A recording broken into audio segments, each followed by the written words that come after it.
Halo guys, Assalamualaikum warahmatullahi wabarakatuh. Kembali lagi dengan kelompok 1, yaitu yang beranggotakan Fadullah NIM 1, Mialina Dewi NIM 8, Anggi Indri NIM 11, dan Syafi'i NIM 13.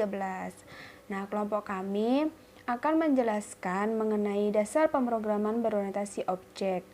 Nah, mari kita simak ya. Apa sih yang dimaksud dengan PBO? PBO atau biasanya disebut sebagai OOP atau Object Oriented Programming merupakan pemrograman yang berorientasi kepada objek di mana semua data dan fungsi dibungkus dalam kelas-kelas atau objek-objek. Nah, setiap objek dapat menerima pesan, pemrosesan data, mengirim, menyimpan, dan memanipulasi data. Beberapa objek berinteraksi dengan saling memberikan informasi satu terhadap yang lainnya. Nah, kemudian di dalam PBO terdapat 3 dasar, yaitu yang pertama kelas, kedua objek, yang ketiga metode. Nah, di sini saya akan menjelaskan apa sih yang dimaksud dengan kelas. Kelas adalah rancangan atau blueprint dari sebuah objek. Kelas berisi definisi variabel dan fungsi yang menggambarkan sebuah objek.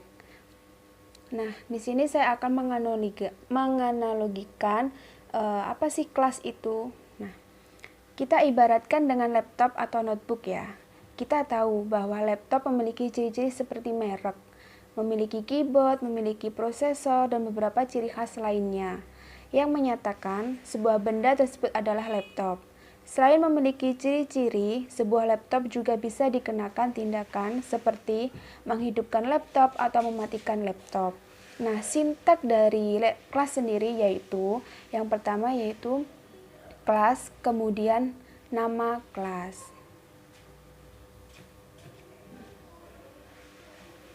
Oke, kita akan masuk ke materi objek.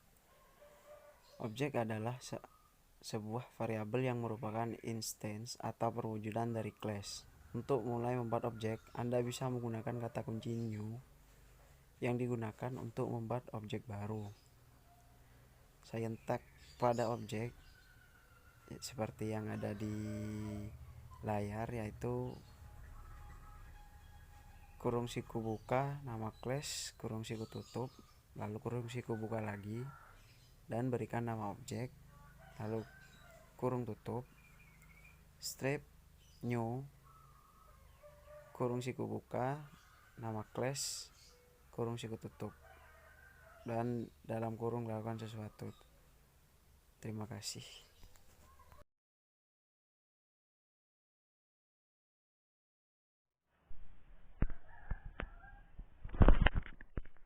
Nah, sekarang kita masuk pada pembahasan yang ketiga, yaitu konstruktor. Konstruktor adalah metode khusus yang akan dieksekusi pada saat pembuatan objek atau instance. Konstruktor digunakan untuk menginisialisasi nilai awal atau memberikan nilai default pada atribut-atribut yang dimiliki oleh suatu objek saat objek itu pertama kali dibuat. Konstruktor di sini bisa memiliki parameter, bisa juga tidak. Pengertian parameter itu sendiri adalah suatu bagian dari metode yang mana harus diberi tipe data yang bisa menentukan suatu nilai. Di sini konstruktor memiliki sifat. Sifat-sifat konstruktor yaitu yang pertama, namanya sama dengan nama kelas. Yang kedua, boleh memiliki argumen lebih dari satu atau tidak sama sekali. Yang ketiga, tidak boleh mengembalikan nilai atau termasuk tidak ada kata void. Sintaks dari penulisan konstruktor sendiri adalah class, nama class, buka kurung kurawal, nama class, buka kurung, tutup kurung, buka kurung kurawal, lakukan sesuatu, lalu tutup kurung kurawal 2 kali.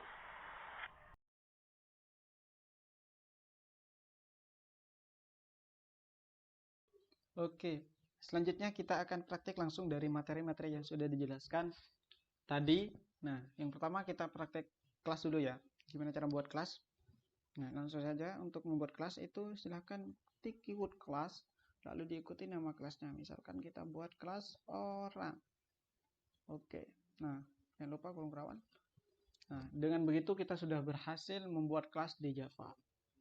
Selanjutnya kita masuk ke pembahasan konstruktor dulu ya. Terus bagaimana sih cara membuat konstruktornya? Konstruktor kita buat langsung saja, kita buat konstruktor yang berparameter dan non parameter ya. Kita buat dulu yang non parameter. Oke, non parameter. Jadi ketik saja nama kelasnya, lalu kontrol spasi, lalu kita pilih yang orang. Nah, dengan begitu kita sudah berhasil membuat konstruktor yang mana konstruktor ini tidak berparameter. Oke, selanjutnya kita buat dulu, sebelumnya kita buat dulu kebutuhannya, atributnya, misal string nama dan alamat. Oke, seperti ini. Oke, selanjutnya kita buat konstruktor nih yang berparameter. Kita buat, ketik saja nama orang, nama kelasnya, lalu kita pilih yang ada parameternya di dalamnya.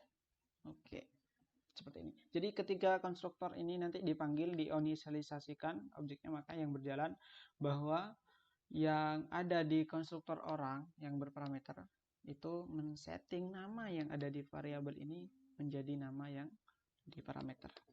Oke, lalu kita masuk ke pembahasan metode nih.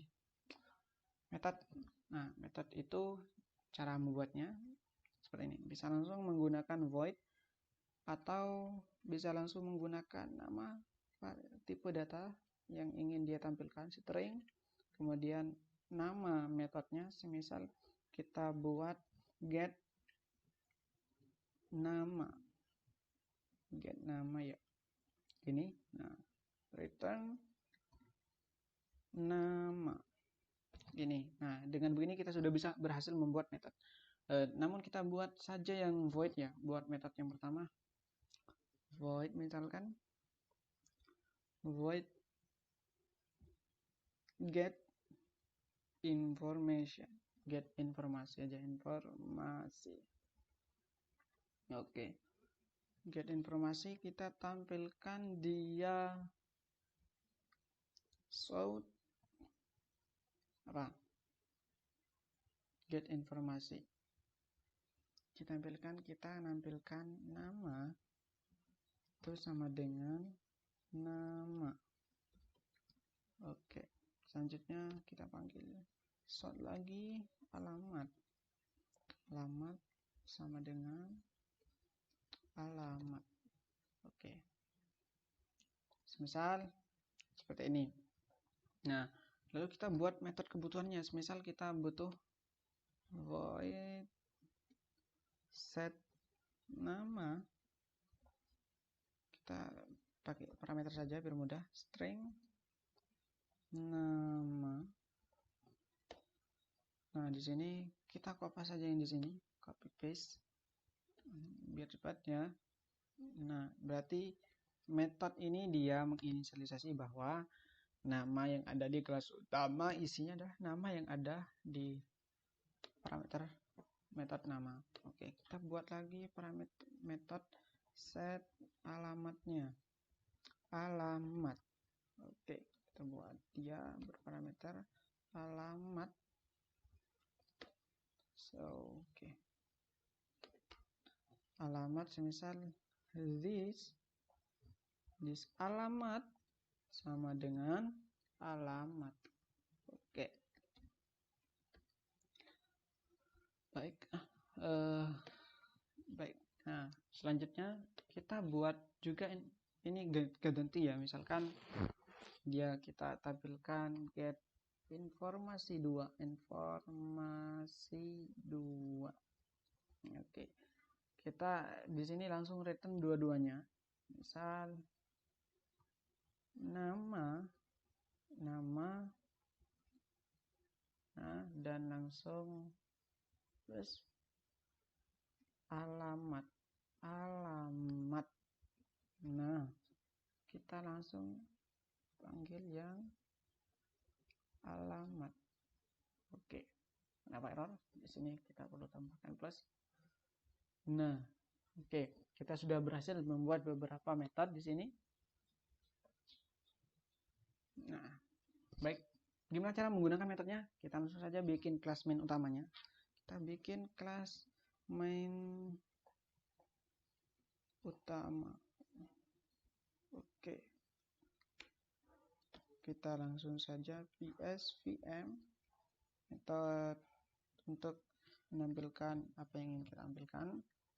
Ini disediakan Java. Oke, lalu kita masuk ke objek. Nah, cara membuat objek kita tinggal klik nama kelasnya, lalu nama objeknya, misal kita objek 1 sama dengan new.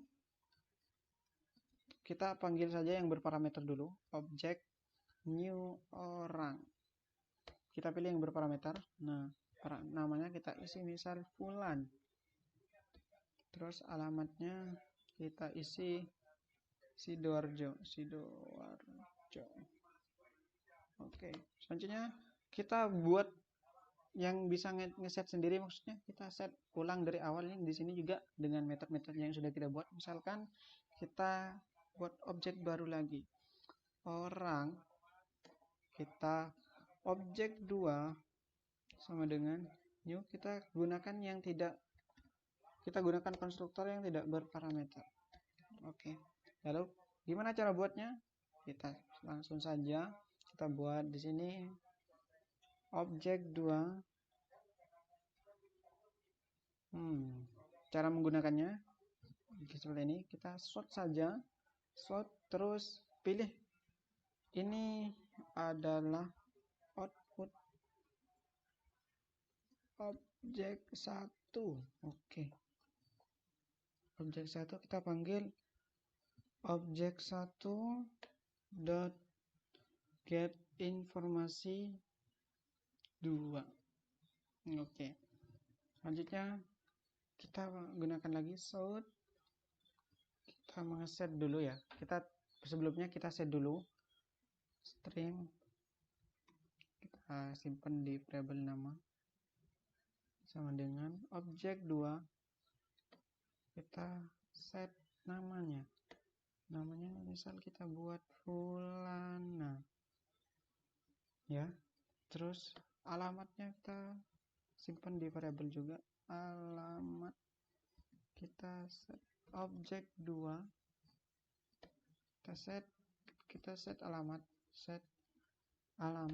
jadi Bandung. Jadi Fulana ini asalnya dari Bandung ya, seperti itu. Oke. Kenapa dia error?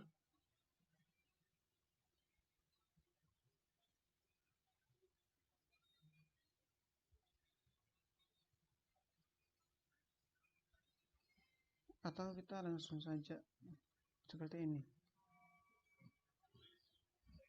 kita tanpa menyimpannya ya. Oke,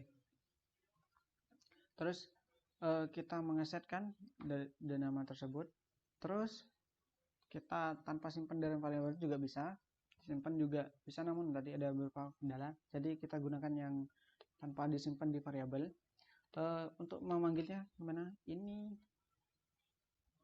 adalah objek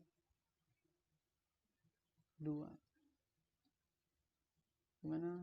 Kita tinggal saja objek 2, kita ambil yang get informasi.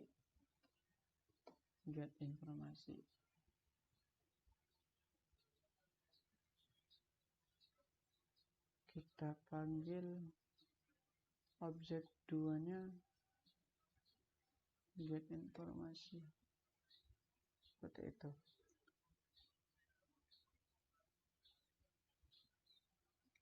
Oke, kita run saja, run main utama, run. Nah, maka ketika akan muncul ini adalah output dari objek 1, nama Fulan, alamat Sidoarjo, sedangkan ini adalah objek 2, outputnya itu nama Fulana dan alamat Bandung. Jadi begitulah cara menggunakan kelas, metode, dan konstruktor pada Java di dasar pemrograman kali ini. Itu saja yang dapat saya jelaskan, kurang lebihnya mohon maaf.